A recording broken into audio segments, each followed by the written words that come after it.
Hey everyone, Egman here with another video, and today we're going to talk about the new and I guess more updated version of the machine mutants with Dr. Rilldo and Dr. Myuu. It's a really fun archetype that existed 4 years ago, and he's gotten minimal support since then, but now we have this new kind of full-fledged support for it, which is really cool.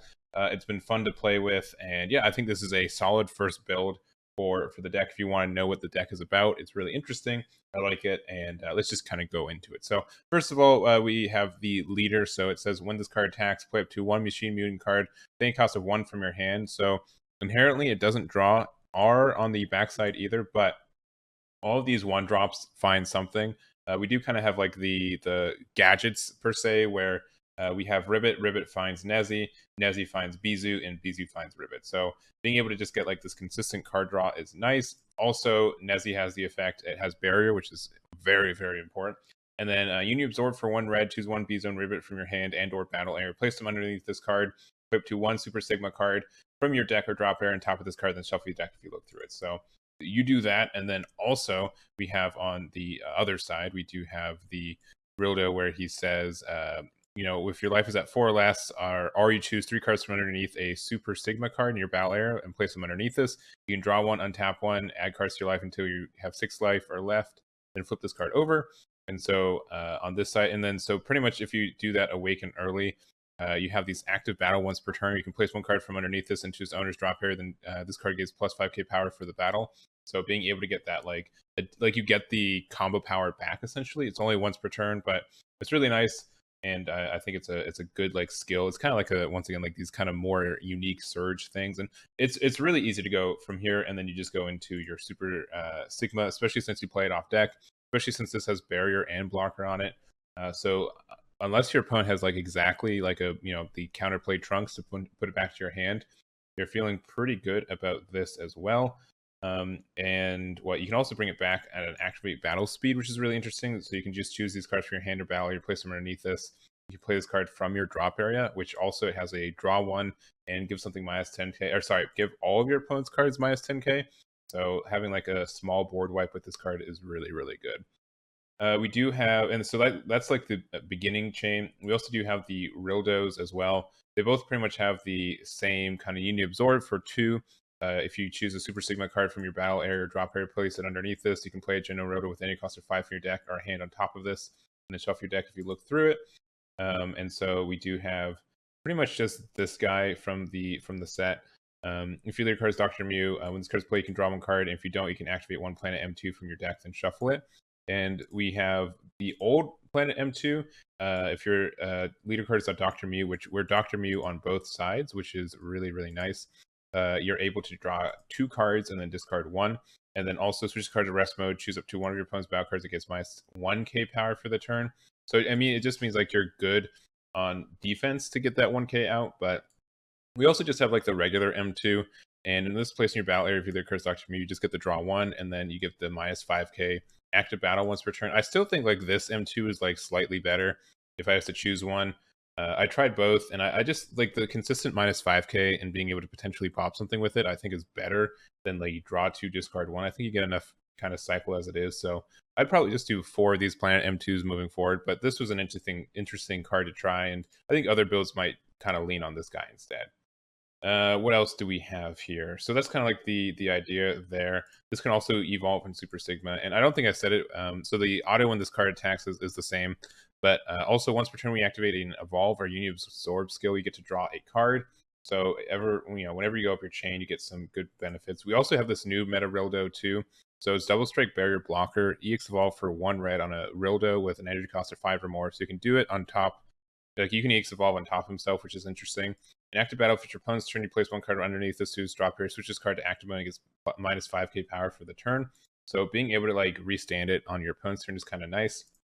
This guy's kind of weird. It has this activate battle once per turn. Place 1 card underneath this card into his owner's drop area. Choose 1 of your opponent's battle cards, add it to their energy, and add it to your opponent's life. You do switch this card to active mode. So he has no protection, which is kind of rough because this is a barrier blocker, and you want this guy out. And it's just really safe to get out, and then you can kind of go up your chains and just have a really this Super Sigma is very good. But this Rilldo, like if you want to go up to your meta Rilldo, just the fact like this doesn't have any protection kind of stinks for it. So, you know, obviously getting the additional draw is good. You just don't, you're not efficient with this once per turn, right? Like if you go here and then you do the auto, like you don't get the double dip because this is a once per turn auto for this. So like you want to be able to say do this, go into the 5-drop and then go into the 7-drop later. But he just doesn't have any protection, so you just kind of have to go up with it. That's kind of like the only awkward thing about this chain. But I also it makes sense why they would make it. Like if all these cards have barrier, it'd be very obnoxious. So what else do we have here? We do also have this new baby unison. This card is probably going to be insane. Being able to if your leader's red and all your energy's in rest mode, your leader gets plus 1k power, which pretty much means on defense it's a 20k. And also, if this card would lose a marker from your opponent's attack, you may place one card from underneath this card into its owner's drop area. So it gets like that extra bonus. And how do you get cards underneath it? Well, you just have this +1 active main, draw one card, then choose one of your opponent's battle cards, place it underneath this card, and this gains plus 10k power for the turn.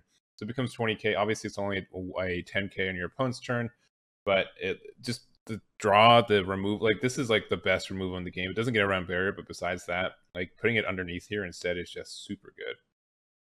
What else do we got here? We're choosing Raditz as our super combo. We do obviously have the in archetype Jiro, which is a machine mutant one, but I think being able to do the draw 2 bottom deck is just better, especially when we have so many cards that we want in our deck anyways, based on how searching and the evolution and everything works. That's just better. We're playing the baby, so we're playing the Videl, Encouraging Danger. This is such a good card, being able to give 2 things minus 20k and like the Spirit Boot. Like you can even do like when you have one counter and you lose your unison, but still being able to do this is great. Very good card for what we're doing. Obviously, King Piccolo too, because that card's busted. And testing opposition, nothing too crazy. We're also running this Super Saiyan Son Goku and Super Saiyan Son Goku, Pan, and Super Saiyan Trunks Galactic Explorers. That is a mouthful of a name. It has Deflect, and this is for the GT archetype for it, but it does also have this active main limit 1. Choose one of your red unison cards with 10k power or more and place this card underneath it from your hand or battle area to add a marker to the card. And then also active main for 3. If you have 4 or more energy, you can play this card from under a unison card. And then also Spirit Boost 3. Choose all your opponent's battle cards and they get minus 30k power for the turn. This gains triple attack for the turn too. So pretty much a board wipe, and you can just put it underneath the baby unison, which also you can do it super early. Which one makes it so like he has another marker anyways, but you also have the permanent, so you can like make sure for sure like you can have like 2 things underneath. Like this can have like what if you play it in turn 3 +1, you have 4 markers. Use the effect, but make it 5 markers, and then you have 2 cards underneath it, so it essentially has like 7 markers from your opponent's attack. Like it's just absurd. So like your opponent's not getting rid of it, and then you get like the defense on your leader, and as long as they're not trying to kill you on turn 3, you're sitting really good.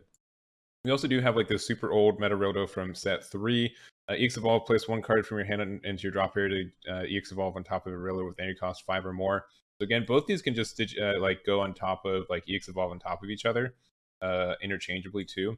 And there's also active main, place 1 planet M2 from your hand or battle area into your drop area, draw 2, then choose your opponent's leader, gets minus 5k power for duration of the turn.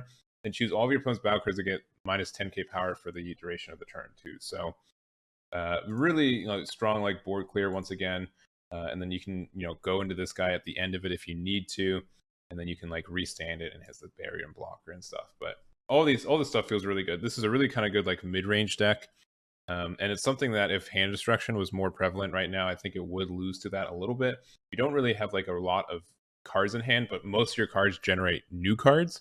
And that's kind of just how the archetype works in general. And like obviously your leader doesn't draw a card when it swings. You have to go through your EX. Sometimes you don't have the energy to do your evolsions or your union absorb, so you got to be careful of that. But by and large, it feels pretty good. Like you have like a 1 energy cost of it, but you have to have 2 other cards in your hand, and then you have the 2 energy cost, but this can go like from anywhere, so it's kind of fine. Also, secret rare, we just chose Vegeta because it's red and like it's a good -4. They're active for 4.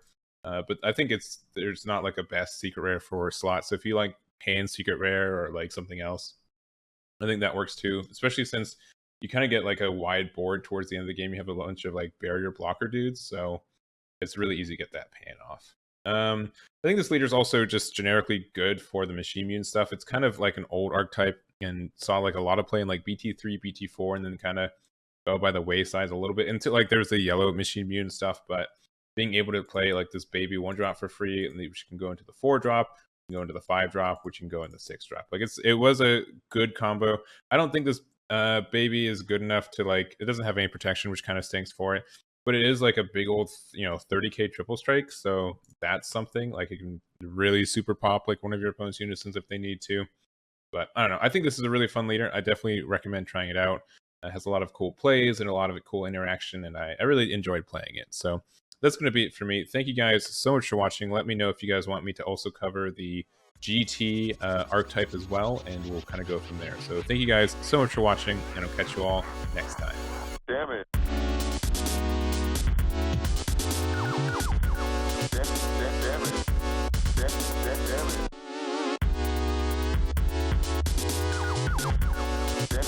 Damn it.